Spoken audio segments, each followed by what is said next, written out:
All right, good morning. We are at the 22nd of June, 2023. You're out here in we call this the CNC barn. This is the place where I have the CNC machine, and we do, various family members use this CNC machine, plus the other tools. Yesterday's video was the beginning of what I have thought of as being a series. Yesterday's video was Jesus, the 500-pound gorilla in the room.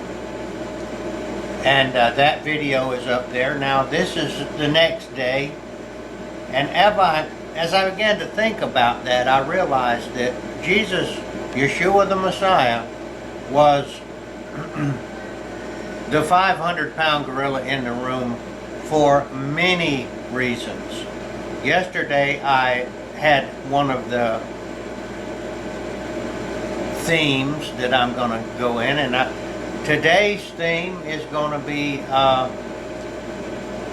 why the messianic prophecies that Jesus fulfilled with his life and his ministry, and prophecies that have been fulfilled that he made. So that is another reason that he's the 500-pound gorilla in the room. The gorilla is there standing in the doorway, and the gorilla cannot I just thought of something here that I'd like to write down. Sometimes these things come to me, and if I don't write them down, I forget them. And this came to me this morning, is Jesus is the stargate. Stargate. So I've got some notes here about the prophecies that Jesus fulfilled, and this business of Jesus being the stargate. I probably won't talk about that today because this just came to me, but if you remember the movie Stargate, can't exactly remember the whole movie, but somebody discovered a portal that when certain things were done, I don't remember if there was a code or what, but you could enter it and wind up in another dimension, another solar system. And it just occurred to me a few minutes ago that Jesus essentially was a stargate. That he was the portal whereby we could enter another dimension. I don't guess I'm going to talk about that, but now that I've started it, if you think about it, remember the movie? I think Kurt Russell was in it.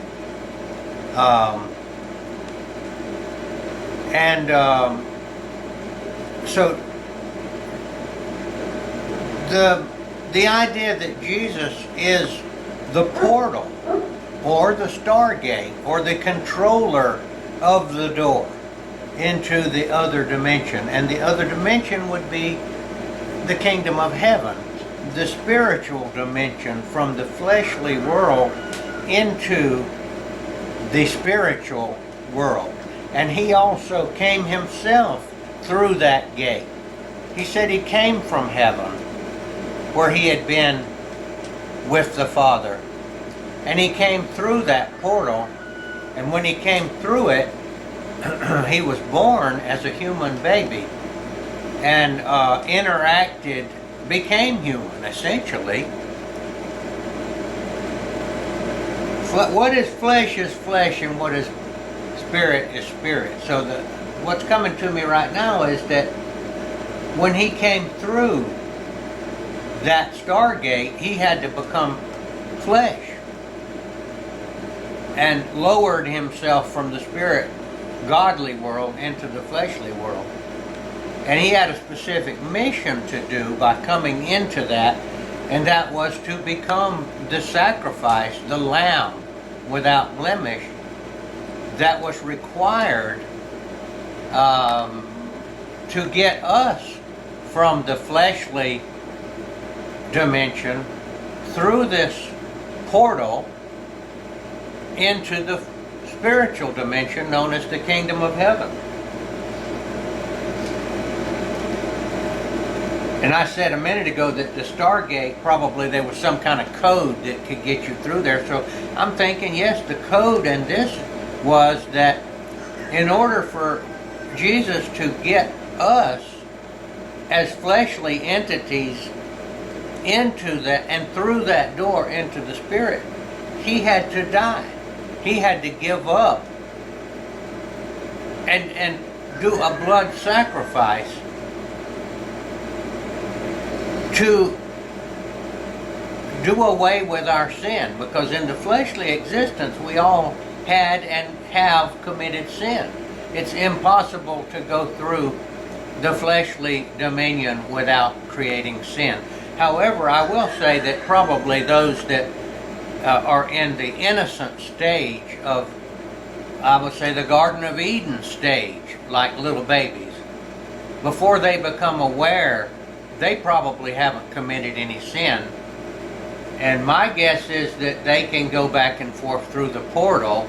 This is all coming to me now. I don't know if it's any, but it's an idea of thinking about, a way of thinking about it. So in the Garden of Eden, where Adam and Eve were, they were in the innocent stage. They were in the Garden of Eden is in the spiritual stage, but when they became of age and when they finally committed sin, they had to come out of that, and they were essentially thrust out of the garden, out of that through the portal into the world where death reigned. And it says in the Bible that God stationed angels at that door to keep, with fiery swords, to keep them from going back through.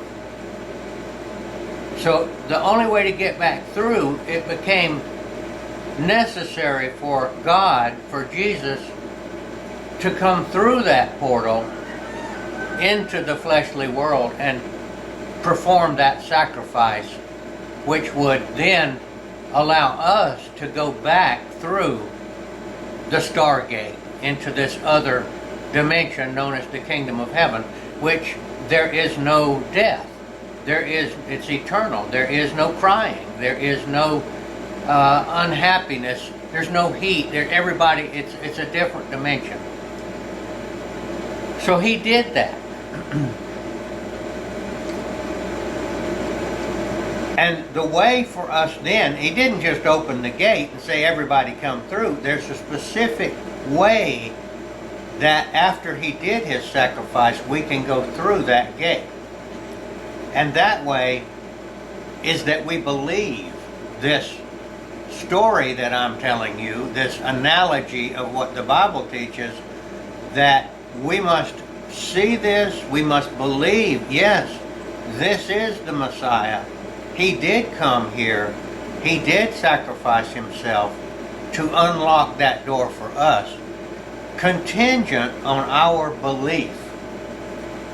The fleshly world that we're in insists that we must perform good works to get through that portal. This is what all of the religions of the world have that same idea, that and many Christians also falsely believe that, you have to be good.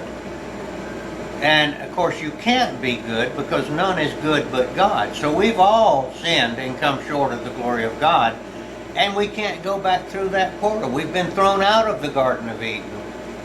So here comes Yeshua the Messiah from that dimension through that portal, performs his sacrifice, and any that believe on him that he is that Messiah are going to be allowed to go through that portal and proceed into the next level of existence known as the kingdom of heaven. This is what's coming to my mind this morning, and I'm sure this could be fleshed out way more than I've just done right now, but this is the way it came to me this morning. I was going to talk on a different subject this morning, but I would say that what the story that I've just told you qualifies as one of the reasons that Jesus is the 500-pound gorilla in the room. He's guarding that door. The gorilla is guarding that portal, and he only will let you through it when you believe. You look at this whole thing and you say, yes, this is possible. Yes, this is. This guy had to be what he said he was. Why? Because of the many things that he did, the miracles that he did, the way he explained it, and the talk I was going to give you this morning was going to be on the number of messianic prophecies that Jesus fulfilled in his short life on earth. That's not going to be today because I've already gotten off on this stargate idea. But I like the way that the way of looking at that. I guess I could run it too long, but think about that a little bit. If you got any comments to make on that. Oh, I will say this, now that I'm thinking about it, he said he was coming back through that portal at some time. And he was going to come and collect his bride, it's known as, those that believe in him, and he's going to personally escort them back through the portal. He's coming back through that portal just as he left.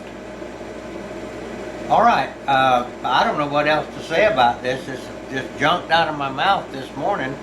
I am here at the CNC machine. I'm going to be cutting some wooden cross molds in so that I can do some more of that pouring silver into these cross molds.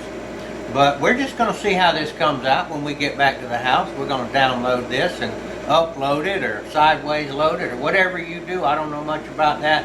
All I know how to do is get on here and say what comes out of my mouth. All right, I'd like to end this with the Lord's Prayer, and then we are going to stop. All right? If you'd say it with me, I think it would definitely not be a bad idea.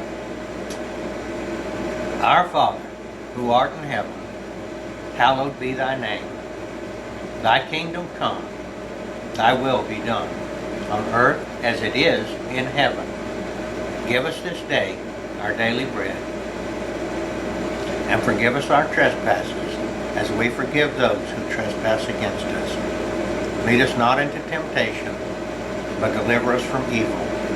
For thine is the kingdom, and the power, and the glory forever. Amen. All right, I'll be asking God very shortly in a private message to him, would he give me another day so I can talk about some more of this stuff that I have jumping into my head, I guess, from that other dimension which you have to go through. There is communication, apparently, through the ether between that dimension and this dimension, that just like radio waves.